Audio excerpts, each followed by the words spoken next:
I'm going to start with a short story that has, I guess, something to do with the topic of today.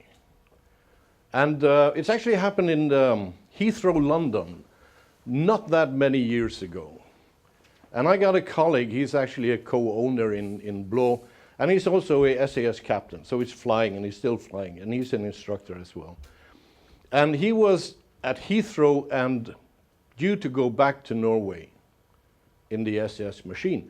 And at that particular day, there were one runway operation because the other was, you know, they were doing some maintenance work on it. And they even had some guys at the far end of the runway who was doing some digging and ditching and whatever. So it's busy, Heathrow's busy.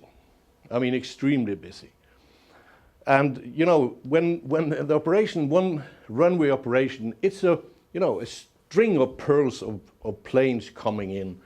And there's planes on the ground waiting to take off. And, you know, it's one down, one up, one down, one up. And you shouldn't disturb that routine because it makes, you know, everything cock up totally bad. So Gerard was sitting there. He was actually next one to take off. And there was a Eastern European airline coming in. No offense to Eastern European. But the tower contacted the plane coming in, and they gave them the normal information, which was, you know, cleared to land and wind and whatever they need to know. Standard phraseology, and they know it by heart, so no problems. But then the tower added, check, man working at end of runway. And that was not standard phraseology. Just to say to the guys up in the plane, you know, take the first possible shoot-off when you landed, and avoid going down there and, you know, blow these guys off the tarmac. But the captain in the airline, he did the exact right thing to me. He was unsure of the meaning, what they actually said. So he asked them, you know, could you repeat, please? And they did, exactly the same. And yet again they added, check, man working at end of runway. So, they came down, touched down, and they didn't shoot off at the first, and they didn't shoot off on the second either. And the tower was getting worried, and they had to cancel the takeoff for the SAS machine because, you know, the next plane was due to land in quite a short while. So he actually went all the way down to the far end of the tarmac, the runway, and then he turned and did exactly what they didn't want him to do. And the tower calls, you know, the guys up and, you know, what is wrong? And they ask them, you know, what is the situation? The captain comes on the intercom saying, everything's okay. Checked and man at end of runway is working. Yeah. Say something about culture, say something about communication, I guess. And it brings a smile to the face. I'm Finn. I'll make a point of this. I'm born and bred in the north of Norway, which makes me definitely different from the guys from the south. You know. Yeah. You know, yeah, totally agree.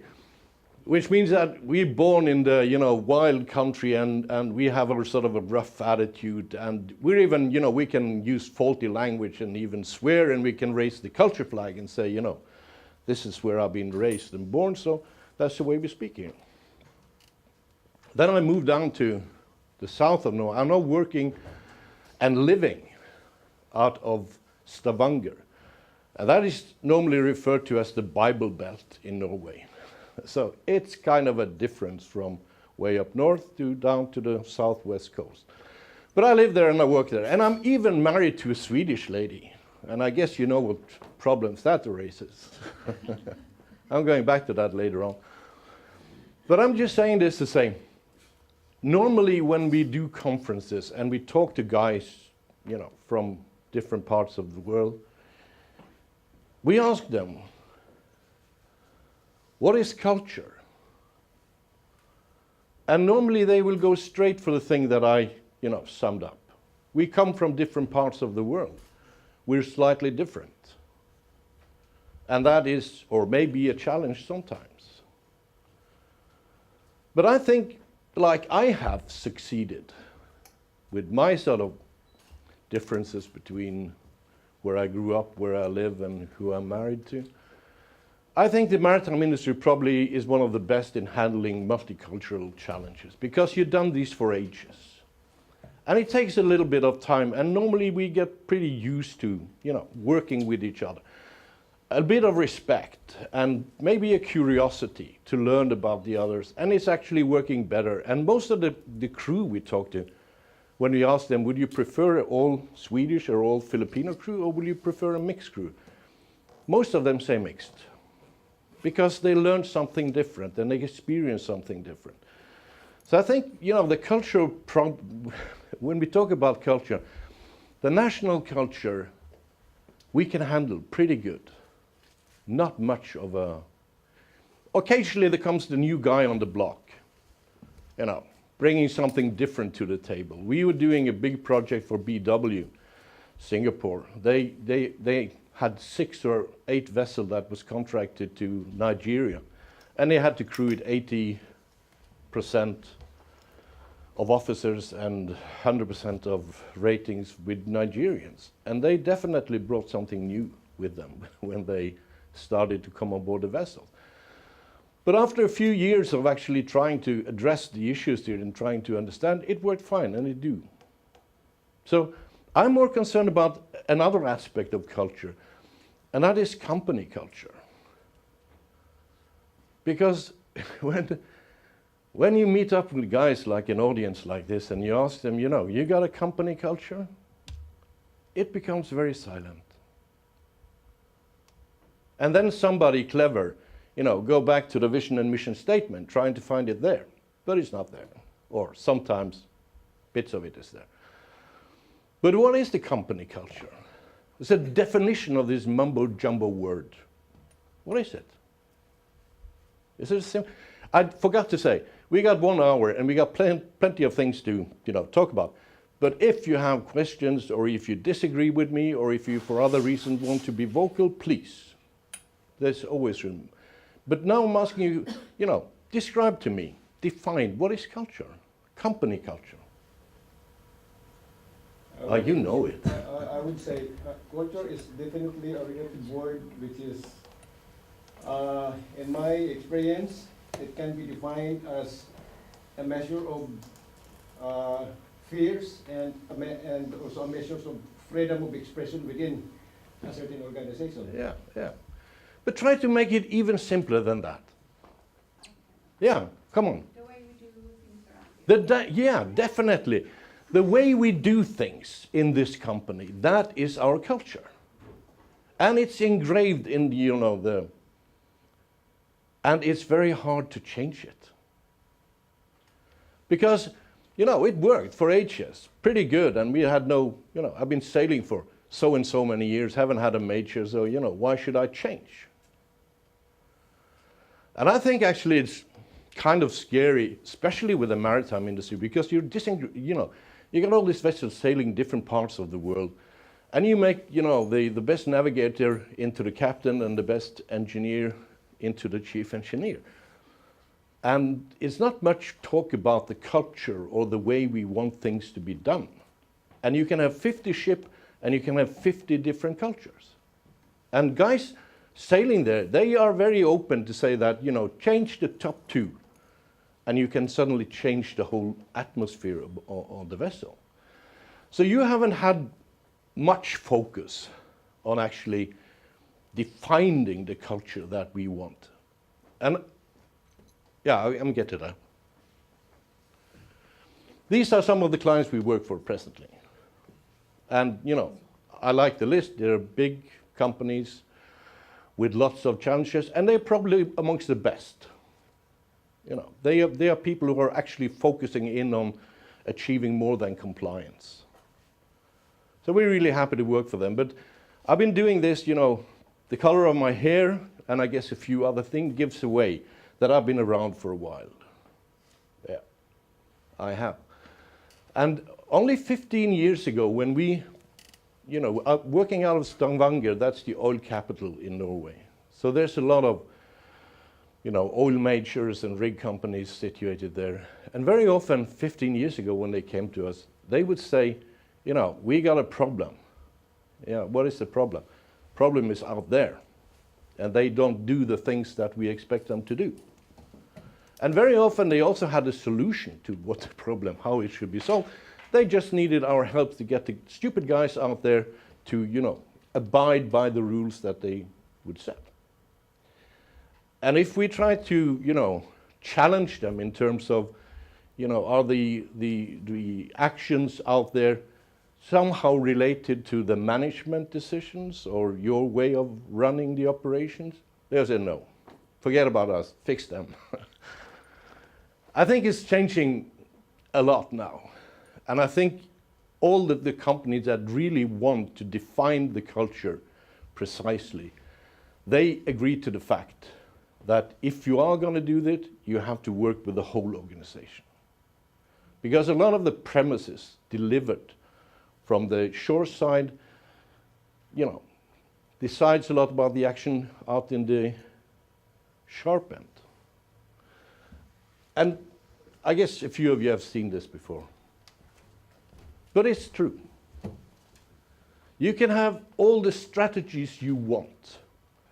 To make them come alive, you have to change or adjust culture. It's the only way we can do it. And we hate changes, basically. As human individuals, we hate it so much. We don't really like to change. So there's got to be some sort of carrot here and a clear definition, of how we intend to do that. The airline industry actually had the same problem as you have a few years back. You were a co-pilot, and you had a notebook here. And when you flew with Captain Anderson, you will have to look up Captain Anderson and see how he wanted it done. And then Captain Svensson came along, and then you had to look for, Captain Svensson, how does he prefer us to do this flight? And it's kind of a problem, not having a uniform way of doing things. And it's interesting, Singapore Airlines, I think they were one of the first who saw that, because it's a small country and a huge airline, and there's no way that they can actually crew their planes with all Singaporean. No way. So they had to import a lot of people from all over the world. And a lot of the other airlines, they would say, you're going to run into severe problems here. Because these guys bring with them, attitude, background from other cultures. It's going to be a mess. And the answer, very sort of briefly told, from Singapore Airlines was that any guy who would apply for a job, or any girl would apply for a job in the company, they would sort of politely say, this is the way we do things in our company. This is how we fly our planes. This is how we perform the operations. If you can abide to it, you're welcome. If you can't, that's the door. Because you can't change a culture unless you have defined it. There's no way you can address an issue with one of your officers unless there's a framework that is, I know about the framework and you didn't play by the rules, so you have to adapt or whatever. Then we can start, and it's driven by two things. First and foremost, by rewards. Reward the right behavior, and people will slightly, adjust accordingly. And correct behavior which is not within the framework. And I also think, I read a lot of accidents reports. And very often I see when we read the reports that somehow the shore side was aware of that this leader was not a good leader. They doubted his, leadership skills or whatever. And it would even say in the report that he wasn't really a team builder or a team player and so on. And I always wonder, why the heck didn't they talk to him before he had the accident, not after? Do we need the accident actually to bring these things forward? And if we want a good culture, you need to define what is it that we actually expect from you. And you constantly have to monitor it and reward and adjust. Then there's a chance that we actually manage to move. But this, these things takes time. To send out a DVD or a CD-ROM to a vessel, say this is, our culture program, run it. Nothing's going to happen. It demands a lot of effort. And the effort comes from the top. I mean, this thing drains downwards. It doesn't sort of come the other way up. Unless you sort of live by the same rules, nothing's going to change. If you think that I'm not going to change, but these guys have to change, nothing's going to do it. And it's not enough to sign the check to say, go and do it and make these people. It's not enough. You have to walk the talk as leaders, definitely. Because when they see that you change your attitude, to change your way of running the operation, they will see. And they will also see the benefits, because they need to be there. Not just the whip, but the benefits as well.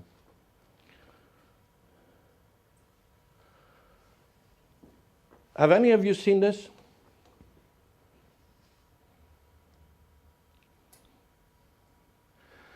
It's James Reason, British professor, made it. And it was actually made after the Harrow Free Enterprise accident. Trying to understand, what happens when we have an accident. And I think this is interesting for also many. You got a proud history here that when anything happens, find a guy who did the mistake and, fire him, most likely fire him, or, train him if it's not that serious. And then case closed. We found the guy, and it's so easy to find him, the one who did the mistake. And then when we know, case closed, and we learn nothing. The organization learned nothing from it. Only when we ask the why question. Why did he do it? Then we start getting closer to actually learning something. Because very, very few make mistakes on purpose. There is very often a reason for it. And the airline industry reporting system is absolutely, at least at the Western Hemisphere, perfect in the respect that they don't fear any, that they be punished for reporting when they make an error. For if I can make that error, it's very likely that my colleagues can make the same error. And instead of having 2 accidents, we have just 1 if we learned from it. I have a friend of mine, he's a pilot in the SAS, a different pilot. And he was working for Broughton Safe, Jarle Gimmestad. He was working for Broughton Safe, and Broughton Safe was in deep trouble a few years back, economical. They were really close to bankruptcy.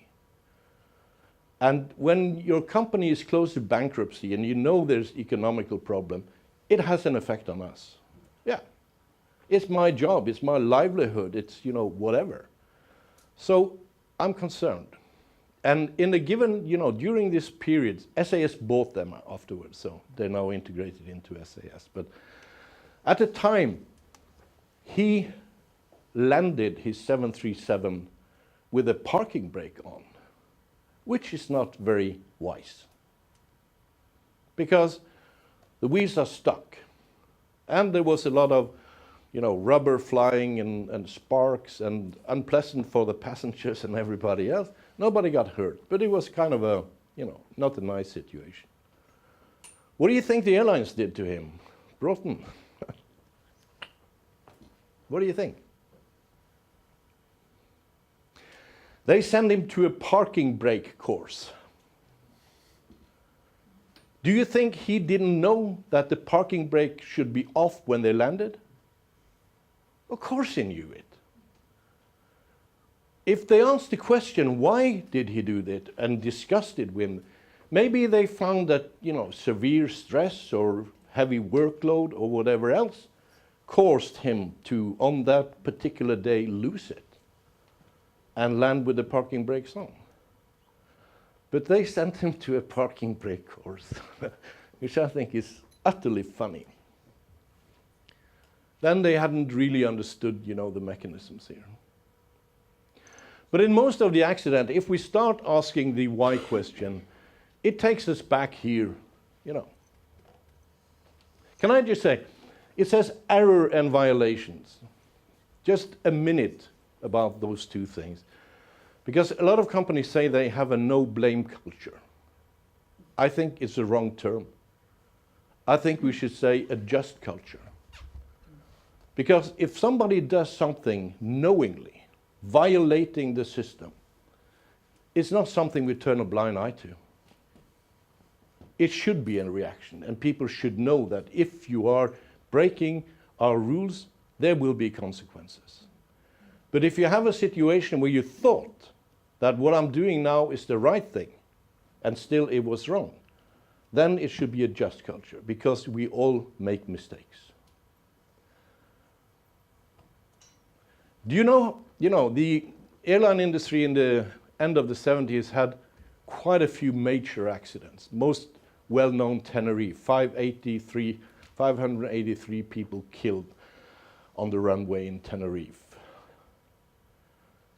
And the guy behind, in the cockpit was the best pilot they had. Jacob van Santen. He forever wrote his name into the history books. But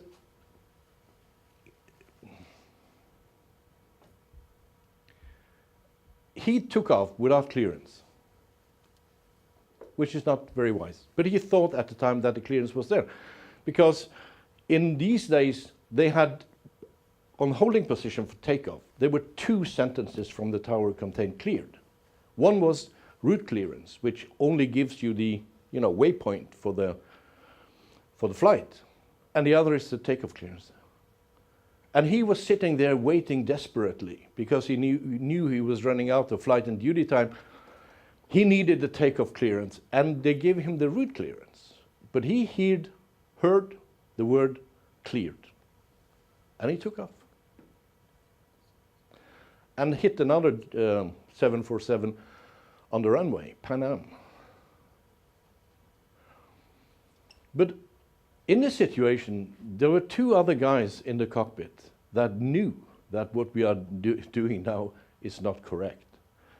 And the co-pilot even knew that it wasn't the takeoff clearance, it was the route clearance. But he hadn't got the guts to speak up to Jacob van Santen. This is all a Dutch crew. I mean, they probably know each other's wives and kids and dogs and everything. Still, at that moment, when he was so eager and so pressed and so, he was yelling more or less at the rest of the crew, they hadn't got the courage. And the co-pilot tried, in a sort of a hint and hope way. He called up the tower, he repeated the route clearance, and then he added in a last desperate move, and we are on takeoff. Urging the tower to do something, because I'm not going to do anything. And the tower tried, and the Pan Am on the runway heard, the message from the co-pilot. But sadly, both of them, pressed the button simultaneously, those blocking each other. So the message never came through. Yeah. But in a situation like this, there were a lot of things here that, if you go back and study them, you find that there were heavy fog there. So they couldn't see, fog lifted, they would have seen the other plane and they wouldn't definitely have taken off. And there was, back here on the procedure side, a sort of a situation that could mislead in a given, like it did on that day, 2 sentences containing the word cleared. And of course, it was an amount here of commercial pressure. We're going to get back to that word because I think it's kind of interesting. But when the airlines had these accidents and they found out it was the best guy who actually made the accidents, they said, there's no way we can live with this. We have to do something. So they started to study mistakes, errors. When, how often do they occur? And it was a huge project. NASA was involved in a lot of the airline industry in the US, and even in Norway, in Broughton, they measured, and they came up with the same result. You know, a good crew on a normal day makes approximately 4 mistakes per flying hour. A lot of you guys flying home tonight? It's interesting to know. Most of the things insignificant will not have any big consequences. But in a situation like this, could be disastrous. So when they agreed to the fact that as human beings, that it's a downside of having a brain. We will make mistakes. There's no way around it. There's no way we can train, and select people that do not do mistakes. And probably the grayer hair, the more dangerous they are, because people have respect for, at least in some cultures. Not here, sadly. But so they started to say, well, if this is the case, that as individual we will make mistakes, then we must find a system that can, tolerate human error. It's the only way we can take away the majors. And, they came up with, I guess what most of you know as CRM or MCRM or,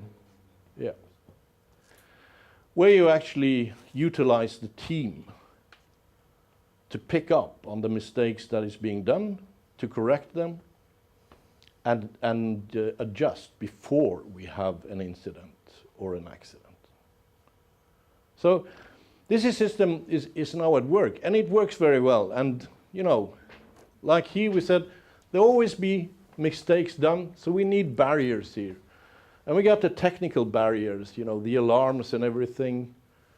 We got the organizational barrier, which is the system, the procedures and everything. And then we got the human barrier, which is actually the team. And that is definitely the most important barrier in the system. When it works, the only flexible and intelligent barrier that we have. Sometimes it's not that intelligent, actually. But I read, yep. After your sentence. Yeah, I was Sjöfartsdirektoratet in Norway. I was there for a meeting with them. They had a grounding in Norway with a fishing vessel. And the guy who was on watch, only one guy on watch. And there was an alarm system, of course, to prevent if he fell asleep. So there's got to be movement on the bridge. If it's too long, no movement, the alarm will go off in case he fell asleep. But this guy was getting a little bit sort of annoyed.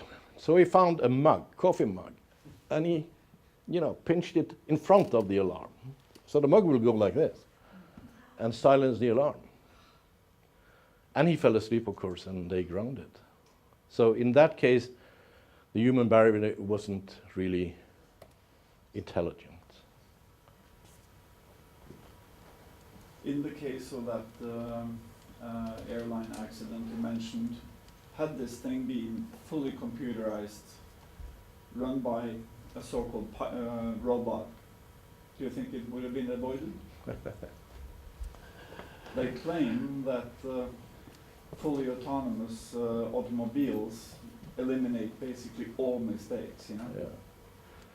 Well, I could say anything, and it's valid or not valid because we haven't reached that stage yet. So we will still see when the time comes, I guess.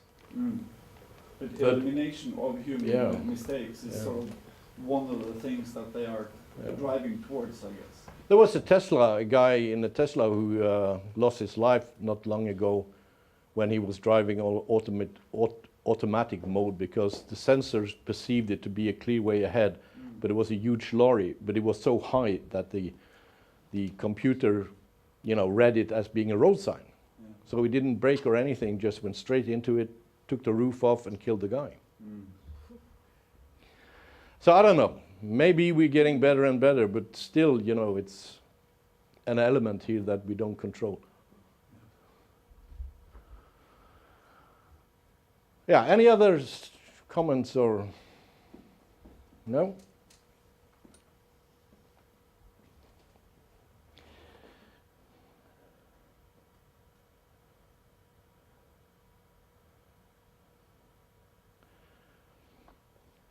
this is one of my favorite slides because I think it actually describes our daily life to such an extent. Because it's a balance between production and protection all the time. That's what we're trying to achieve always. And sometimes we get pushed a little bit towards production, we have to, and sometimes we need to go towards protection for some reasons. And if you read this to be, you know, it's like a channel, there's no straight line. We have to fluctuate. But if we get too far to either of the sides, we're on shallow water and we're in trouble. And this is actually what you, on an everyday basis, trust the guys out there in the sharp end to do. Here's a story about my Swedish wife. We got a beach house up north in Norway. Beautiful place. And we go there as often as we can, also during winter. And we were up there a short year ago, I think it was in January, February. And north of Norway is kind of, you know, during winter can be rough. So it was one of these days with poor weather and a lot of wind and, you know, and the snow and ice. And we were delayed in to Evenes airport, where I planned to hire a car and drive from there to the beach house. And from Evenes airport, it takes about an hour to drive to the ferry. Then it's an hour of ferry, and then 45 minutes to go to the beach house.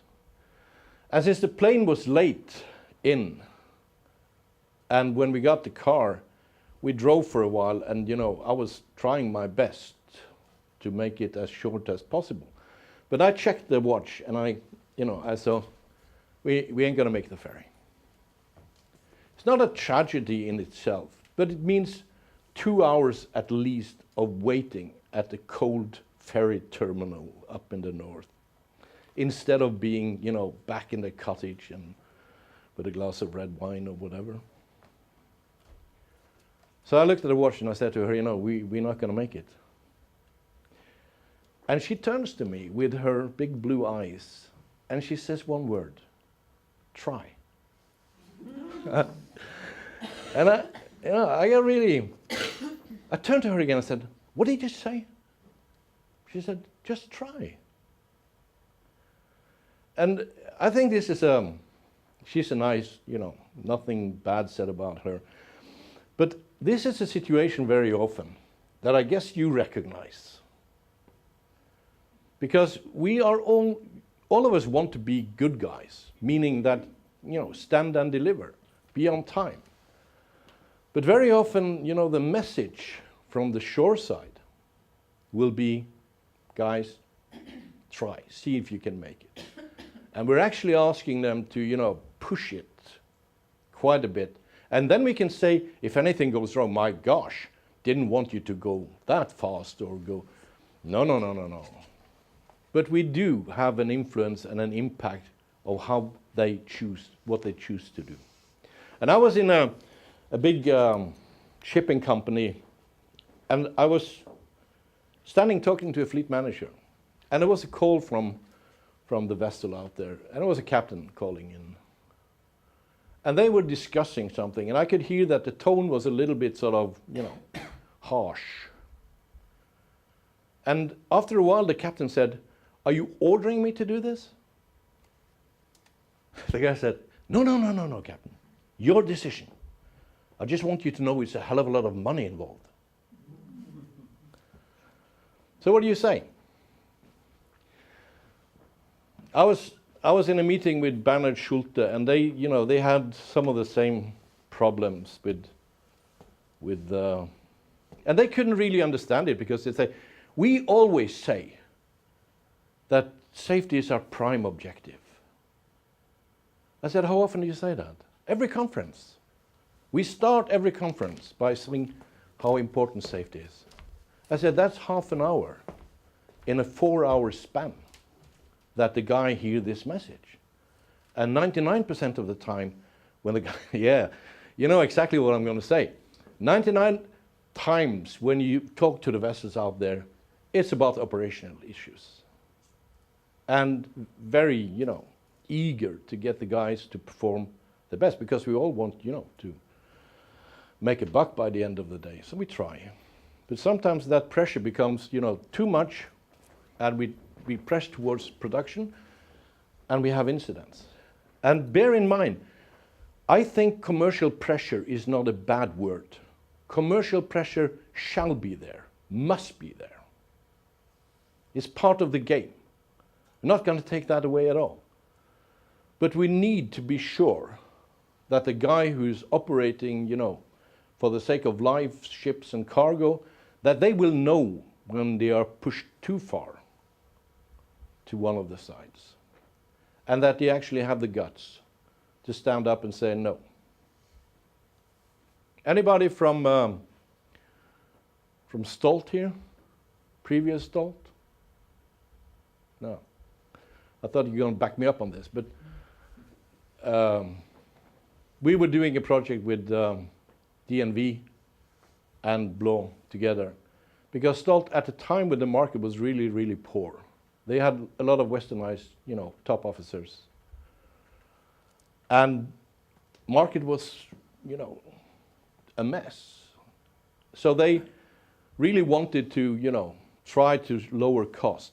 So they got Eastern European guys to take over the position almost overnight. Changed a lot of their. And the guys who were coming in were good sailors. They had all the certificates, they had everything, experience and so on. But they didn't know the company culture. And they came maybe from a country that had a slightly different culture. And the guys from the shoreside, they were used to, when they say, can you take her in on the first high tide? The captain will evaluate. And he will get back and say yes or no, depending on his better know. And they knew that, they could even have this kind of pressure, because the guys out there were able to use their skills and their knowledge and experience and actually see when it was okay to do it and it was not okay to do it. But the guys that brought in never had a clue about the company culture. So when the guy called and said, can you take her in on the first high tide? They perceived it to be not a request, not a question, but an order. And they would do it. And of course the accidents started to happen. Culture. And I think this is, if we are aiming for a situation here, the best possible, if you're going to have good night's sleeps, it's vital that you know that you can apply the pressure that is needed, enlighten them on the situation, the cargo, the client, whatever, but also trust that they will, if needed, put the foot down and say, no, sorry, this time we can't do it.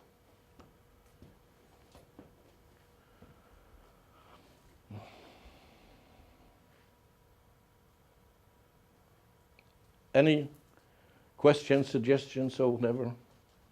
Time is running fast in good company, my gosh. I was, when I go to conferences, it's not that often when we have such a percentage of ladies present. So I'm now a little bit reluctant whether I should show this film or not. But I take the chance. I wave the North Norwegian flag, saying it's part of mine. Somebody seen it?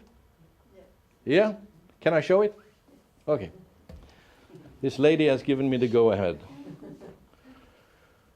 But it's about teamwork, isn't it? Because, if we want to achieve something as an individual, no good. We must take away the focus on the superb individual because they don't exist. And we have to build the teams that can actually work. So this will show you what good teamwork is. And don't say that guys can't multitask, because we can.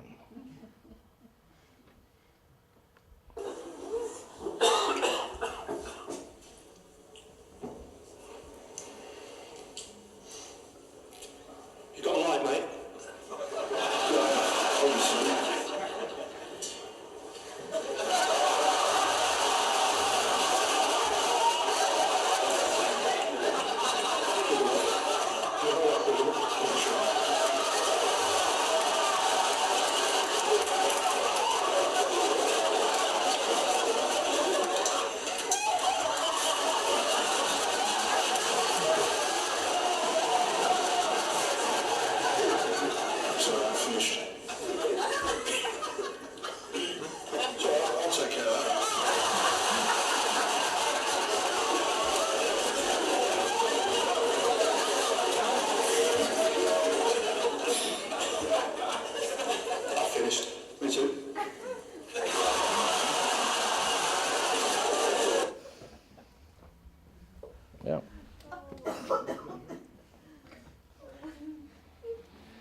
Good teamwork.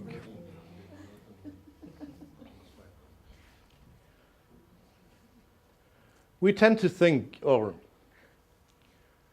that there's a straight line. We bring individuals into a team, and the team will have the good situational awareness, and thereby make the right decisions, and we're home and dry. That would be the ideal situation. But it's not like that. Because the team will be influenced. And these are, the most critical factors that are there. Culture, we've been talking quite a bit about culture. But it do have an impact, such a huge impact. And all these three things here interlink in a way. You can't really separate them totally and say this is culture, this is, because they have an effect on each other. But if the culture is wrong, and if we reward the wrong thing, we will get the wrong behavior. And that will lead us into a poor situational awareness and incidents and accidents. And then a lot of guys says, operational atmosphere, yeah, that's the soft stuff. Having a barbecue on the poop deck or, happy ship, that's soft stuff. It's not soft. It's a make or break if we get the communication to flow and people to be open. If you're scared for some reason, you will not speak up. And it's interesting, I have the pleasure of visiting quite a few ships every year. I go and bow there to see how things are running, and I like it. But it somehow takes me an hour, and you get a feeling what sort of operational atmosphere this vessel have. It's the way you met at the gangway. It's, the openness. It's the guy taking you to the master's office. It's even the way the messman comes in. Is he peeking in, and hardly dares to walk across the threshold? Or is he coming in and say, sir, is there anything I can give you? Coffee, biscuit, or whatever? And very often it turns to be a right observation. I've been there for a few days. It seems to match. But it is a happy ship, a good operational atmosphere is vital to have, good situational awareness and thereby safe and efficient operations. And then it comes to communication. When MCRM or CRM in the airline industry started, it was more, all of it was about communication, because the communication somehow always seemed to fail. And communication is, we think it's simple. What is the strongest mean of communication? What has most impact?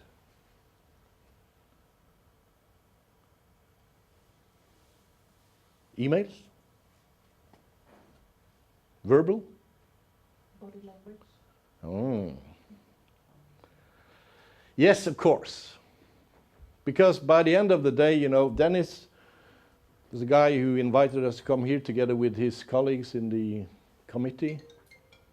And if they come up to me after this session and they go like this and say, Finn, today you did a really good job.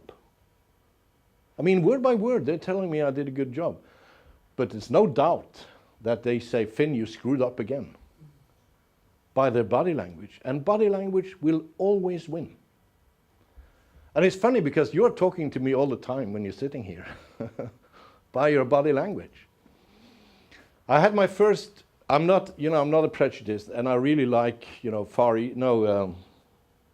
Russia and so on.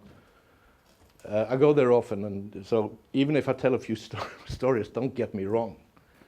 But the first conference I went to in Novorossiysk, and the first CRM conference we had with Frontline there were 60 guys, guys with a few years of sailing experience. And they would sit like this. And it was me and a psychologist who was there. And by the body language, they didn't need to say a word. They said it all clearly. Who the heck are you coming here to tell us how to run the vessels? So crystal clear. And I also think that, we tend to think that I believe that God gave us, 2 ears and just one mouth for a reason.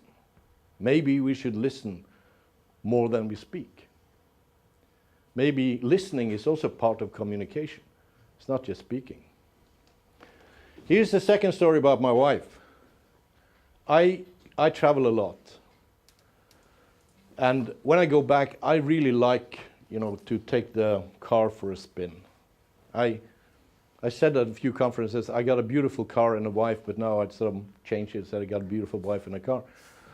But I like to go for a spin.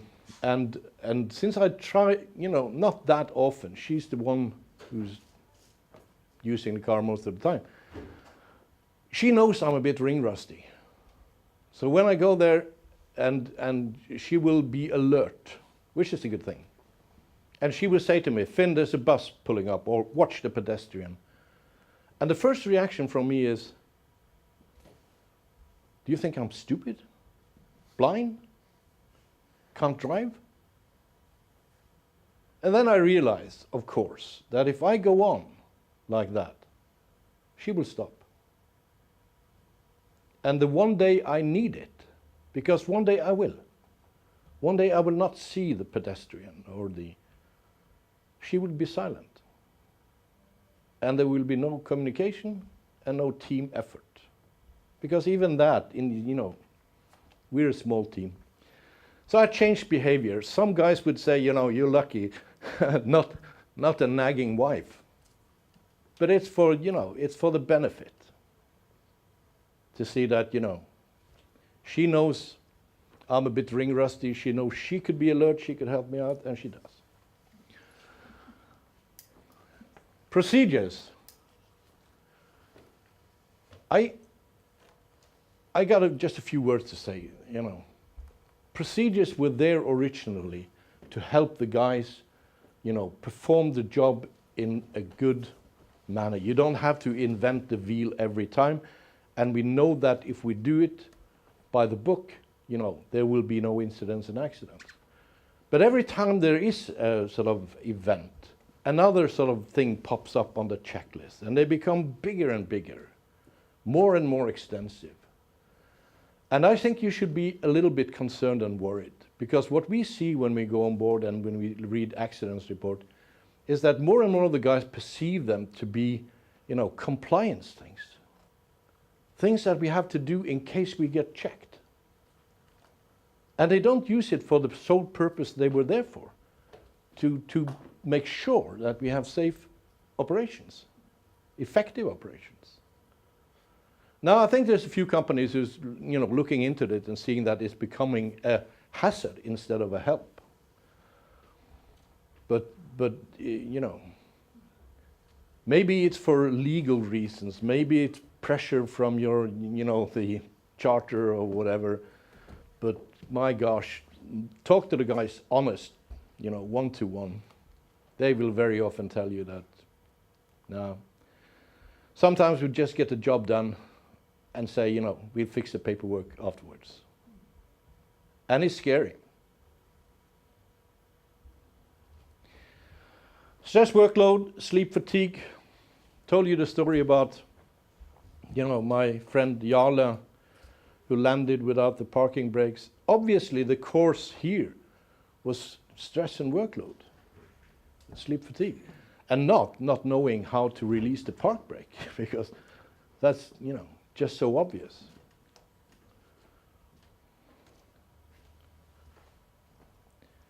And what happens to us when we get stressed? Yeah, it's uncomfortable, isn't it? You can feel it by the palm of your hand, and you feel that your heart beat is going up. But what happens to us when we get, beyond that point? A bit of stress is good. We actually perform best when we have an amount of stress. It's good. But when we cross that line, it's chaos. And it's because we lose our senses. And it's true. The first thing you lose is your hearing. It goes. Then you got tunnel vision. You don't see anything in front of you. My first career was as an airplane mechanic in the Air Force. I stayed there for 4 years. We had a guy coming, all the fighter pilots are educated and trained in the US, comes back to Norway, and then, you know, they fly from our bases there. And I was stationed up in Bodø, which is yet again far north. And there was this guy who was coming straight back from US, stationed at Værnes, which is mid-Norway. It was his first solo flight with the Freedom Fighter F5. First, and he was sent to Bodø during winter. And the guy was really, you know, he was so tense and stressed that when he approached, he forgot to take out the wheels. And that is not very clever. But there is an alarm, of course. So if you're getting too close to, you know, terrain, there is an alarm going, and it's situated right here beside you. And it's a flashing red light and a horn going at the same time. And it's loud. He didn't realize it at all. Didn't hear it, didn't see. He just so focused in on the landing. Did a perfect landing on the tip tank, not on the wheels. And the whole plane had to be sent back in crates. But this is what stress does to us. And I heard so many times when there's accidents in your line of work that the guys will come up and they will say, you know, how could they do? I mean, this is so basic. How could they do this mistake? Very often, if you go beyond that and try to look into the why question, you find out that maybe they were in a situation where the workload, the stress, the fatigue is too high, and then we don't perform at all our best. And it goes for all of us. No excuses.